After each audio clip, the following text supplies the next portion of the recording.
अनुराग कश्यप से सवाल किया गया कि आपने अपनी फिल्म में बहुत गालियों का प्रयोग किया है।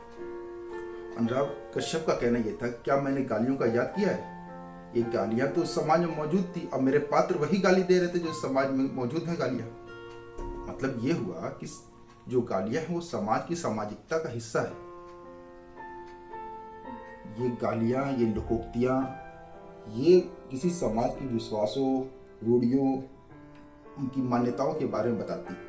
तो वो समाज किसी पर्टिकुलर लिंग के बारे में, किसी पर्टिकुलर जाति के बारे में, वर्ग के बारे में कैसे अपनी राय रखता है, क्या सोचता है। जब हम इस तरीके से इन लोकोक्तियों गालियों का अध्ययन करेंगे तो हम देखते हैं कि एक समाजशास्त्रीय अध्ययन है और इन गालियों और लोकोक्तियों का निर्माण किया गया किसी खास मकसद से किया गया। किस मकसद से किया गया? आप गौर करिए कि जितनी गालियां भारतीय समाज की हम बात कर रहे हैं इस वक्त कि जितनी गालियां भारतीय समाज में है वो अगर महिला विरोधी गालियां, महिलाओं के अंगों का अपमान करती है, वो जैसे माँ की गाली, बहन की गाली, रंडी छिनाल, ये सब क्या है? ये सब महिलाओं को अपमान करती है। अपमान सूचक गालियां, जातिवादी गालियां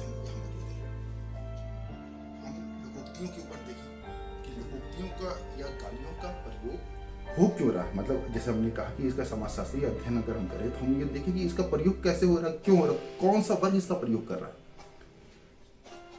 तो जो महिला है ये आबादी की आधी प्रतिशत है। उसी तरीके से जो वंचित वर्ग है यहाँ का जो 85% इस तरीके से हम देख ले तो महिलाओं को भी काउंट कर ले तो और प्रतिशत आगे हो जाएगा। तो इनके आत्मसम्मान को, इनकी गरिमा को कुचलने के लिए इन गालियों का प्रयोग किया जाता है। मतलब ये गालियां दरअसल, लोकोक्तियां, गालियां दरअसल एक सीमित हिंसा की तरह काम कर रही है। सीमित हिंसा क्यों जरूरी है?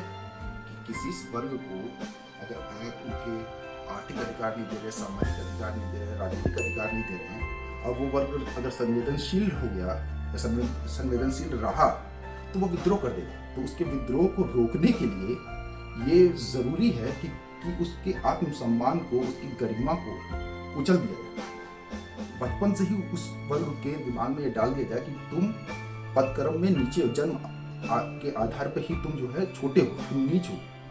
ऐसा दिमाग उनका बना दिया जाए, उनके दिमाग को ही इस तरीके से काबू कर लिया जाए। इसकी जिनको कहते हैं ना कि जो शोषक होते हैं उनका सबसे पावरफुल हथियार जो होता है वो होता है शोषितों का दिमाग। तो उनके दिमाग पर ही कब्जा कर लो, उनको ये मानने का विवेश कर लो कि तुम नीच हो, तुम छोटे हो, तुम पदक्रम में हमसे नीचे हो।